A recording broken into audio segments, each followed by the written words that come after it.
आज की कहानी है भाग्य का लिखा कभी नहीं मिटता। एक गांव में एक बहुत ही ज्ञानी पंडित रहता था। एक दिन वह अपने बचपन के मित्र से मिलने के लिए दूसरे गांव जा रहा था। उसका मित्र बचपन से ही गूंगा और एक पैर से अपाहिज था। उसके मित्र का गांव काफी दूर था। रास्ते में कई छोटे छोटे गांव पड़ते थे। पंडित अपनी धुन में आगे चला जा रहा था। तभी रास्ते में उसे एक आदमी और मिल गया। वह भी पंडित के साथ साथ चलने लगा।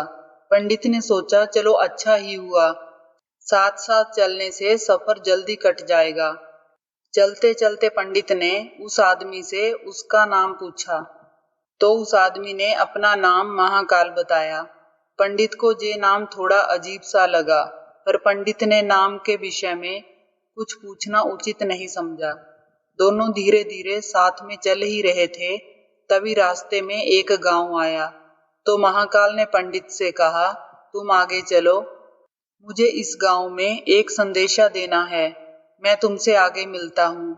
पंडित ने कहा, ठीक है, और वह आगे की ओर चल दिया। तभी गांव में खबर फैली कि एक व्यक्ति को भैंसे ने मार दिया है। जैसे ही भैंसे ने उस व्यक्ति को मारा, ठीक थोड़ी ही देर में महाकाल वापस आ गया। फिर चलते चलते दोनों एक दूसरे गांव के बाहर पहुंचते हैं, जहां पर एक छोटा सा मंदिर बना था और ठहरने की व्यवस्था भी अच्छी लग रही थी। पंडित के मित्र का गांव भी वहां से अभी काफी दूर था और रात्रि भी होने वाली थी। तो पंडित ने महाकाल से कहा, रात्रि होने वाली है, पूरा दिन चलते चलते थकान भी लग रही है और भूख भी लगी है, हम यहीं भोजन करके आराम कर लेते हैं, कल सुबह आराम से आगे का सफर तय करेंगे। महाकाल ने कहा, ठीक है, मुझे इस गांव में किसी को जरूरी सामान देना है, तुम खाना खाकर आराम करो, मैं बाद में आकर खा लूंगा। इतना कहकर वह वहां से चला गया। लेकिन उसके जाते ही कुछ देर बाद उस गांव में धुआं उठता दिखाई दिया और देखते ही देखते पूरे गांव में आग लग गई।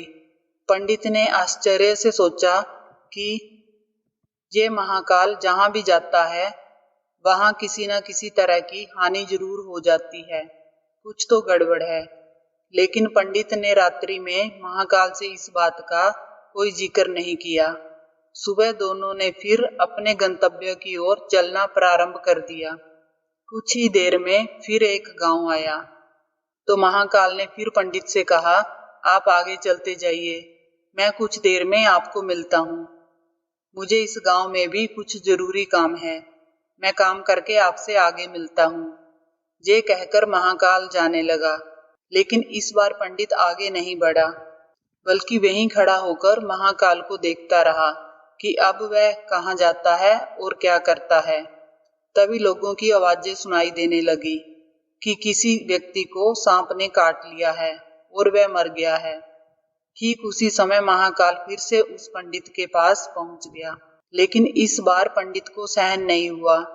उसने महाकाल से पूछ ही लिया कि तुम जिस गांव में जाते हो वहां कोई ना कोई नुकसान जरूर हो जाता है, क्या तुम मुझे बता सकते हो ऐसा क्यों हो रहा है? तो महाकाल ने जवाब दिया, पंडित जी, आप तो मुझे बहुत बड़े ज्ञानी मालूम पड़े थे, इसलिए मैं आपके साथ चलने लगा था, क्योंकि ज्ञानियों का संग बहुत अच्छा होता है, परंतु आप अभी तक नहीं समझ पाए कि मैं कौन हूँ।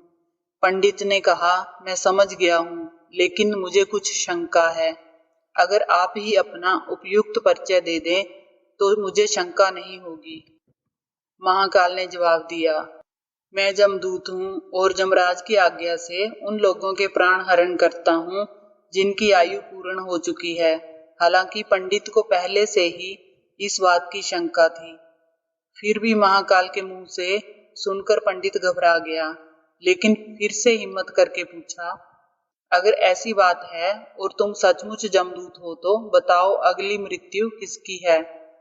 जमदूत ने जवाब दिया, अगली मृत्यु तुम्हारे उसी मित्र की है जिससे तुम मिलने जा रहे हो, और उसकी मृत्यु का कारण भी तुम ही बनोगे। ये बात सुनकर पंडित सहम सा गया। पंडित सोच में पड़ गया कि यदि वास्तव में ये जमदूत हुआ तो उसकी बात भी सही होगी।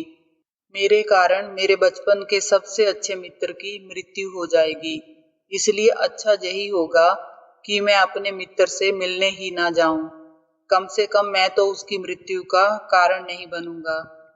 महाकाल ने कहा, जो तुम सोच रहे हो वह सब मुझे पता है, मगर तुम्हारे अपने मित्र से मिलने ना जाने से नियति नहीं बदल जाएगी। तुम्हारे मित्र की मृत्यु निश्चित है और वह अगले कुछ ही क्षणों में घटित होने वाली है। महाकाल के मुंह से ऐसी बातें सुनकर पंडित को झटका सा लगा, क्योंकि महाकाल ने उसके मन की बात जान ली थी, जो कि एक साधारण व्यक्ति के लिए संभव नहीं है। अब तो पंडित को विश्वास हो गया कि ये महाकाल सचमुच में ही जमदूत है, वह अपने मित्र की मृत्यु का कारण ना बने। इसलिए पंडित पीछे की ओर मुड़ा और अपने गांव की ओर जाने लगा। परंतु जैसे ही पंडित मुड़ा, उसका मित्र तेजी से उसकी ओर आता हुआ दिखाई दिया, जो पंडित को देखकर अत्यंत प्रसन्न दिख रहा था। अपने मित्र के आने की गति को देखकर पंडित को ऐसा लगा जैसे कि उसका मित्र काफी समय से उसके पीछे ही आ रहा है। लेकिन वह बचपन से ही गूंगा था और पैर से अपाहिज था, इसलिए ना तो वह पंडित के पास पहुंच पा रहा था और ना ही पंडित को आवाज दे पा रहा था। लेकिन जैसे ही वह पंडित के पास पहुंचा, अचानक उसकी मृत्यु हो गई। पंडित हक्का बक्का होकर महाकाल की ओर देखने लगा, जैसे कि वह पूछना चाह रहा हो कि आखिर क्या हुआ।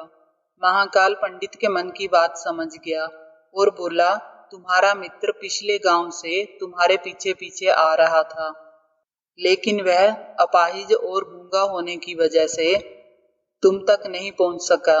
उसने अपनी संपूर्ण ताकत लगाकर तुम तक पहुंचने की कोशिश की, लेकिन बुढ़ापे में बचपन जैसी ताकत नहीं होती, इसलिए हृदय आघात के कारण तुम्हारे मित्र की मृत्यु हो गई। क्योंकि तुमसे मिलने के लिए अपनी गति की सीमा को लांघते हुए वह तुमसे मिलने के लिए पीछे पीछे भाग रहा था, इसलिए अपने मित्र की मृत्यु का कारण तुम ही बने।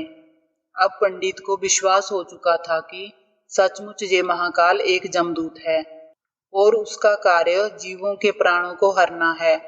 पंडित एक ज्ञानी व्यक्ति था, इसलिए यह भी जानता था कि मृत्यु पर किसी का बस नहीं चलता। सभी जीवों को एक ना एक दिन मरना ही है। यही सोचकर उसने अपने आप को संभाल लिया। लेकिन अचानक पंडित के मन में स्वयं की मृत्यु के बारे में जानने की इच्छा हुई, इसलिए उसने महाकाल से पूछा, जब मृत्यु मेरे मित्र की होनी थी तो तुम शुरू से ही मेरे साथ क्यों चल रहे थे? महाकाल ने जवाब दिया, मैं तो सभी के साथ चलता हूँ और हर क्षण चलता रहता हूँ, किंतु लोग पहचान नहीं पाते, क्योंकि लोगों के पास अपनी समस्याओं के अलावा किसी और व्यक्ति, वस्तु या घटना के संदर्भ में सोचने, समझने और देखने का समय ही नहीं होता। पंडित ने कहा, क्या तुम बता सकते हो कि मेरी मृत्यु कब और कैसे होगी? तो महाकाल ने कहा, हालांकि किसी सामान्य जीव को ये जानना ठीक नहीं है, क्योंकि कोई भी जीव अपनी मृत्यु के बारे में जानकर दुखी ही होता है। लेकिन तुम ज्ञानी व्यक्ति प्रतीत होते हो और अपने मित्र की मृत्यु को तुमने जितनी आसानी से सहन कर लिया, उसे देखकर लगता है कि तुम अपनी मृत्यु के बारे में जानकर भी दुखी नहीं होंगे।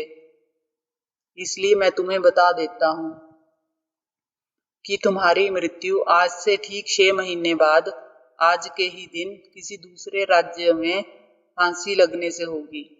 और सबसे आश्चर्य की बात ये होगी कि तुम स्वयं खुशी से फांसी को स्वीकार कर लोगे।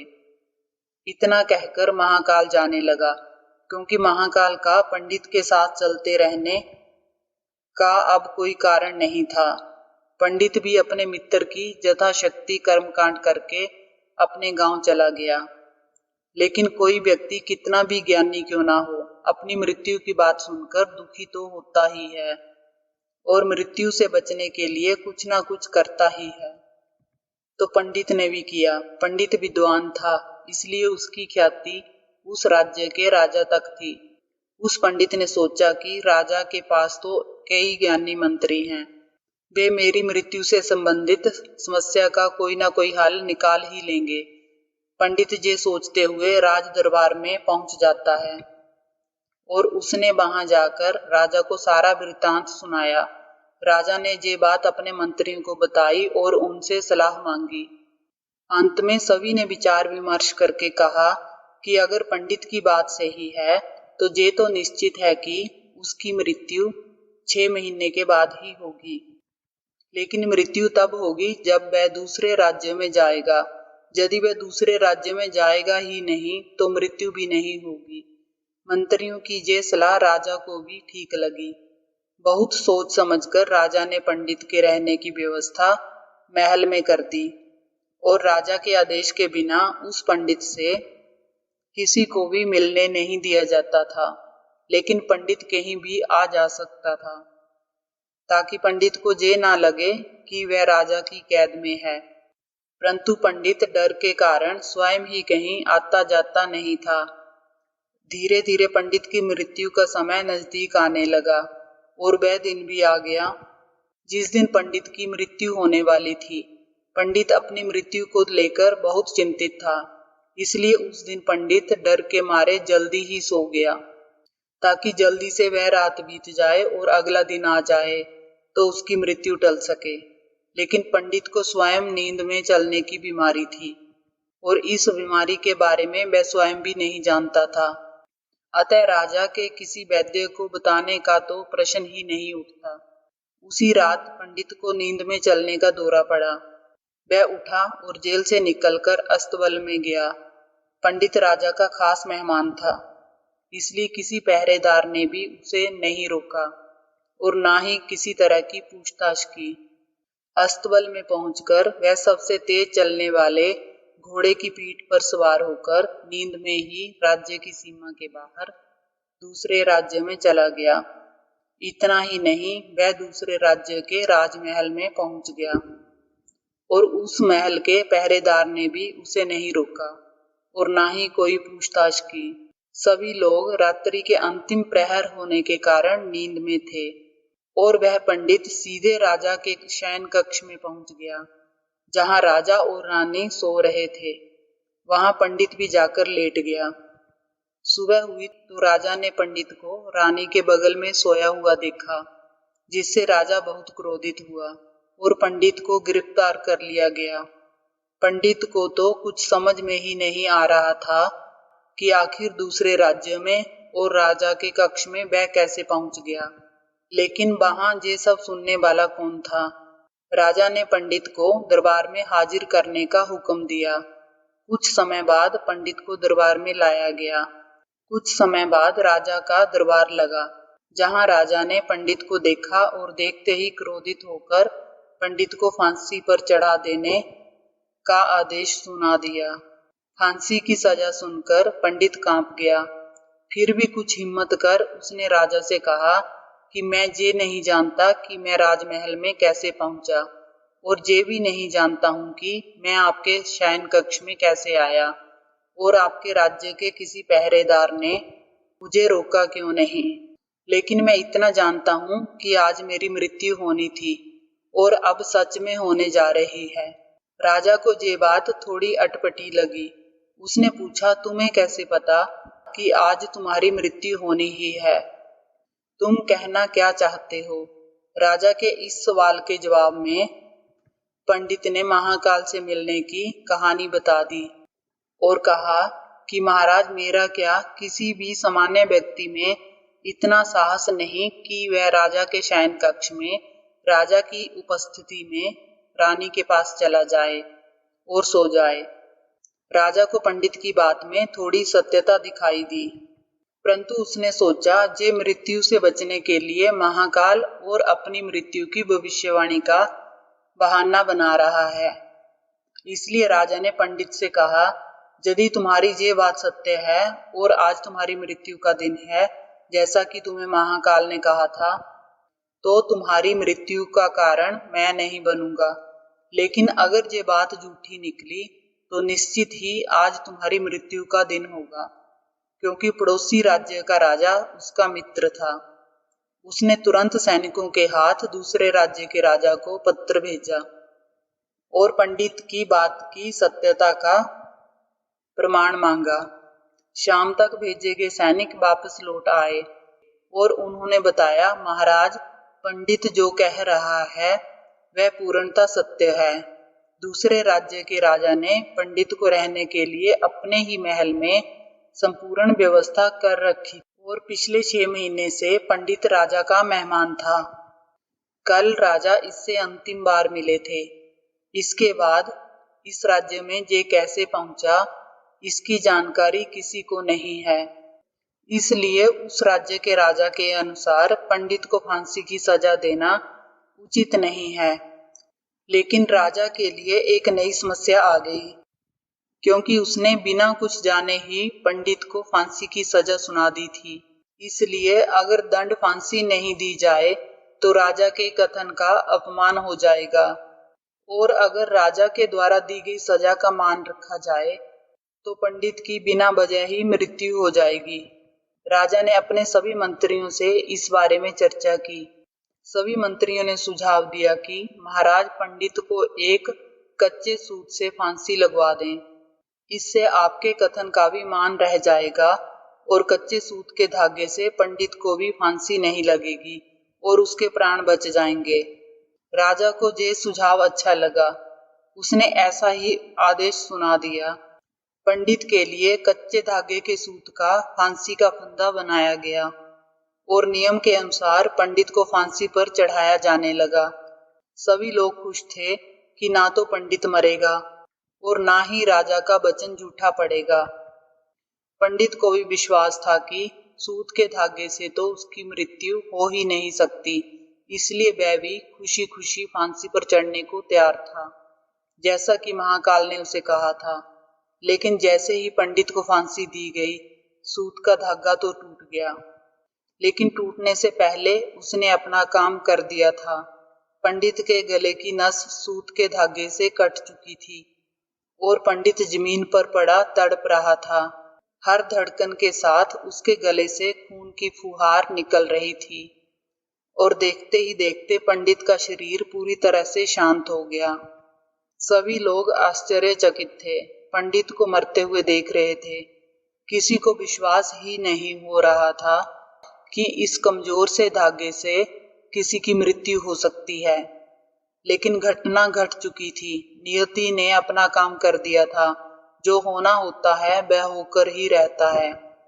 हम चाहे जितनी भी सावधानियां बरतें, जितना भी उपाय कर लें, लेकिन हर घटना और घटना की पूरी प्रणाली पहले से ही तय होती है, जिसे हम थोड़ा सा भी इधर उधर नहीं कर सकते। इसलिए ईश्वर ने हमें भविष्य जानने की क्षमता नहीं दी है, ताकि हम अपने जीवन को ज्यादा बेहतर ढंग से जी सकें। और यही बात उस पंडित पर भी लागू होती है। यदि पंडित ने महाकाल से अपनी मृत्यु के बारे में ना पूछा होता तो 6 महीने राजा की कैद में डर डर कर जीने की बजाय ज्यादा बेहतर जीवन जीता। आपको ये कहानी अच्छी लगी हो तो वीडियो को लाइक करें, चैनल को सब्सक्राइब करें। कहानी को अंत तक देखने के लिए आप सभी का धन्यवाद।